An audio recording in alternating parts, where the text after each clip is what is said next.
गरजते बादलों के बीच उस तूफानी रात में ठाकुर खानदान की बहू बाला शेरनी अपने एक बेटे को लेकर एक मंदिर के सामने आती है। देखते ही देखते मेरी आंखों के सामने मेरी सारी दुनिया उजड़ गई। मेरे पति और मेरा बच्चा दोनों मार दिए गए। भगवान, आखिर मेरे साथ ऐसा क्यों किया? तभी इतने में एक भालू एक नन्हे सफेद शेर के साथ बाला शेरनी के पास आता है। जाको राखे साइयां, मार सके ना कोई, क्यों भगवान से शिकायत करती हो? ये देखिए, ये रहा आपका बेटा। बाला भालू के साथ अपने बेटे को जिंदा देखकर बहुत खुश होती है। मेरा बच्चा भी जिंदा है। हाँ बाला बहन, तुम्हारा बेटा बिल्कुल ठीक है। ये मुझे नदी में तैरता हुआ मिला। लगता है इसे काला डाकू ने पहाड़ी से नीचे फेंक दिया था। भालू, क्या तुम मेरा एक काम करोगे भाई? भाई? महारानी जी, आपने मुझे भाई कहा, मैं आपके लिए अपनी जान भी दे दूंगा। बताइए महारानी जी। मेरे बेटे को ये नई जिंदगी तुम्हारी वजह से मिली है, इसलिए आज से ये तुम्हारा बेटा है। लेकिन याद रखना, इसकी परवरिश तुम फूलों की तरह नहीं बल्कि एक पत्थर की तरह करना। तुम इसे वो फौलाद बनाना जिसके सामने बड़ी से बड़ी चट्टान भी टूटकर बिखर जाए। मेरे पति की इच्छा थी कि मैं अपने बेटे को फौजी बनाऊं। अब मैं उनकी वो आखिरी इच्छा जरूर पूरा करूंगी। मैं अपने इस बेटे को फौजी बनाऊंगी और अपने इन दोनों हथियारों से अपने सुहाग का बदला लूंगी। आज के बाद मैं अपने इस जिगर के टुकड़े को भूल जाऊंगी। बाला बहन, तुम बेफिक्र हो जाओ। मैं तुम्हारे इस जिगर के टुकड़े को तराशकर एक ऐसा मजबूत फौलादी पत्थर बनाऊंगा कि जब ये टकराएगा तो जुर्म और गुनाहों की दुनिया चूर चूर हो जाएगी। ऐसा कहकर भालू बाला शेरनी के उस बेटे को अपने साथ ले जाता है और उधर बाला शेरनी अपने दूसरे बेटे को लेकर उस जंगल को हमेशा के लिए छोड़ देती है। लेकिन बाला शेरनी के परिवार के साथ ऐसा क्या हुआ था जिसके कारण आज उसने अपनी सगी औलाद को खुद से दूर कर दिया? दरअसल आज से कुछ दिन पहले ठाकुर राजवीर, जो पेशे से एक फौजी था, अचानक हुए अपने तबादले के कारण माधवपुर जंगल को छोड़कर जा रहा था। तभी माधवपुर के गरीब और मजलूम जानवर राजवीर के पास आए। अरे तुम लोग यहाँ सब एक साथ? मैं तो खुद जाने से पहले तुम्हारे ही पास आने वाला था महाराज। इसलिए तो हम यहाँ आए हैं कि आप इस जंगल को छोड़कर ना जाएं। आपकी वजह से ही तो माधवपुर में इतनी शांति है, वरना ये जंगल कब कब दूसरे जंगलों की तरह जलकर राख हो गया होता। मैं आप सबके जज्बातों को समझता हूँ भाइयों, मैं भी यही का हूँ। ये सरजमीन मेरी है, आप लोगों का प्यार और इस मिट्टी की खुशबू मेरी रग में बसी है। लेकिन मैं मजबूर हूँ, उस सरकार ने मेरा तबादला कर दिया है। मुझे इस जंगल को छोड़कर जाना ही होगा। महाराज, हम तो सिर्फ इतना ही जानते हैं कि आप हमारे लिए इस जंगल के फरिश्ते हो और आप ही हमें उस जालिम काला डाकू के अत्याचारों से निजात दिला सकते हो। हाँ हाँ महाराज, हम आपको यहाँ से नहीं जाने देंगे। हाँ हाँ, नहीं जाने देंगे। देखो भाइयों, मैं सरकार से पूरी कोशिश करूंगा कि मेरा तत्काल तबादला रोक दिया जाए। राजवीर की ये बात सुनकर सभी जानवरों के चेहरे पर खुशी की लहर दौड़ पड़ी।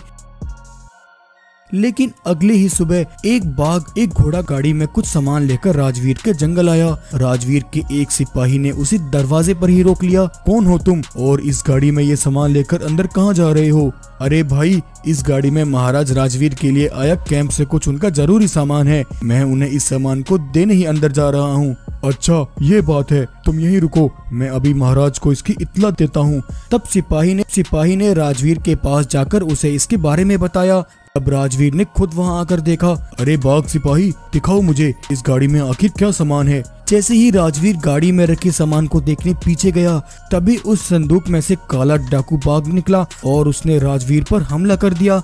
और साथ ही काला डाकू के कुछ सिपाहियों ने वहां आकर राजवीर के सिपाही और पहरेदार को भी मार डाला। काला डाकू बाघ के हमले से राजवीर बुरी तरह घायल हो चुका था। काला डाकू ने ये देखकर उसके बेटे को उठा लिया और वो उसे लेकर वहाँ से भाग निकला। राजवीर, तुम मुझे पकड़कर मुझे सारा जीवन जेल में रखना चाहते थे, लेकिन देखो मैं ये तुम्हारा ख्वाब कभी पूरा नहीं होने दूंगा। उधर राजवीर ये देख जैसे तैसे उठ खड़ा हुआ और अपने बेटे को बचाने के लिए काला डाकू और उसके सिपाहियों का पीछा किया। काला डाकू भागते हुए एक पहाड़ी पर आकर उसने राजवीर के बेटे को पहाड़ी से नीचे नदी में फेंक दिया और उसका पीछा कर रहे ठाकुर राजवीर पर फिर से हमला कर दिया। लेकिन राजवीर ने हिम्मत दिखाते हुए काला डाकू के सारे सिपाहियों को एक एक करके खून में नहला दिया। ये देख काला डाकू ने बड़ी चालाकी से राजवीर पर एक चाकू से वार किया। चाकू लगते ही राजवीर वहीं जमीन पर गिर पड़ा और वहीं उसकी मृत्यु हो गई। लेकिन जब तक काला डाकू बाग वहां से भागता, भारतीय सेना के सिपाहियों ने काला डाकू को चारों तरफ से घेर लिया।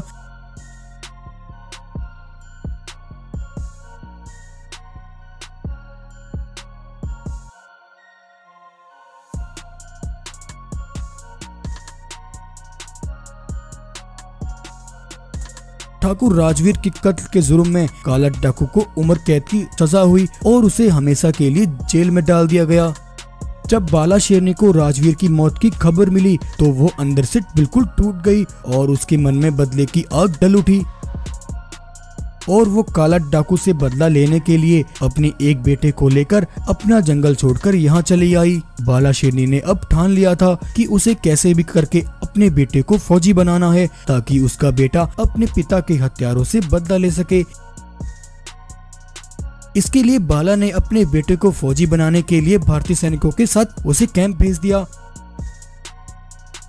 उधर भालू भी बाला के दूसरे बेटे को अपने साथ ले आया और उसे अपने साथ रखकर उसका पालन पोषण किया। ऐसे ही कुछ साल बीत गए, जहां एक तरफ बाला का बड़ा बेटा बगीरा कड़ी मेहनत करके एक फौजी बन गया, वहीं दूसरी तरफ उसका छोटा बेटा जिसका नाम भालू ने शिवा रखा, वो भी जवान हो गया। एक दिन बाला शेरनी बाजार से सामान लेकर अपने घर लौट रही थी कि तभी रास्ते में कुछ लुटेरे बागों ने अचानक से बाला को घेर लिया। सुन शेरनी, तेरे पास जो कुछ भी है जल्दी से वो हमें दे दे, वरना हम तेरे टुकड़े टुकड़े कर देंगे। बाला ये सुनकर घबरा गई। तभी पीछे से जोर की एक दगाड़ लगाते हुए शिवा वहाँ पहुँचा और उसने लुटेरे बागों पर एक के बाद एक हमला किया और एक एक करके सबको ढेर कर दिया। बेटा, तुम्हारा बहुत शुक्रिया, आज तुमने मुझे इन बाघों से बचा लिया। क्या तुमने मुझे बेटा कहा? क्यों बेटा, क्या तुम्हारी माँ तुम्हें बेटा नहीं कहती? मुझे तो ये भी नहीं मालूम कि मेरी माँ कैसी थी, लेकिन आज तुमने मुझे बेटा कहा तो मुझे ऐसा लगा कि मेरी माँ भी बिल्कुल तुम्हारे जैसी होगी। जीते रहो बेटा, मेरा आशीर्वाद तुम्हारे साथ है। ये कहकर बाला वहाँ से चली जाती है, लेकिन बाला को इस बात की बिल्कुल भी भनक नहीं लगी कि उसके सामने खड़ा वो सफेद शेर उसका अपना ही बेटा शिवा है। उधर आज बगीरा सालों बाद फौजी बनकर अपनी माँ के पास वापस अपने घर लौट रहा था। उधर दूसरी तरफ आज काला डाकू बाग के सिपाही कारागार पर हमला करके वहां मौजूद सारे सिपाहियों को मार डालते हैं और वो अपने सरदार काला डाकू को आजाद कराकर वहां से फरार हो जाते हैं। काला डाकू एक घाटी में आकर अपने कुछ सिपाहियों से मिलता है। सरदार, तुम्हारे लिए एक बहुत बड़ी खबर है। सालों पहले आपने अपने जिस दुश्मन को मौत के घाट उतार दिया था, उस राजवीर का बेटा हिंदुस्तानी आर्मी में फौजी बनकर आज अपने घर वापस लौट रहा है। हा हा हा हा हा। इसका मतलब उस बाला शेरनी ने वो फौजी मेरे लिए तैयार किया है, लेकिन मैंने भी कसम खाई है, मैं राजवीर के वंश को बर्बाद कर दूंगा। उधर बगीरा जब सालों बाद अपनी माँ के पास वापस आता है, बाला अपने बेटे को फौजी की वर्दी में देखकर बहुत खुश होती है। बेटा, आज तुम्हारे पिता का सपना पूरा हुआ। अब तुम्हें उस जालिम काला डाकू बाग से अपने पिता की हत्या का बदला लेना है। बाला बगीरा से इतना कह रही थी कि तभी काला डाकू बाग अपने सिपाहियों के साथ वहां पहुंचता है और चालाकी से एक तीर बगीरा की ओर चलाता है। तीर लगते ही बगीरा जमीन पर गिर जाता है और उसके शरीर से खून बहने लगता है। हा हा हा हा हा हा हा। बाला, तो ये था तेरा बेटा फौजी जिसे तू मेरे लिए तैयार कर रही थी। ले देख, आज तेरा बेटा भी जमीन पर बड़ा धूल चाट रहा है। मैंने भी कसम खाई है कि मैं तेरे वंश को कभी नहीं पनपने दूंगा। खून से लथपथ तड़पते हुए थोड़ी देर में बगीरा की मौत हो जाती है।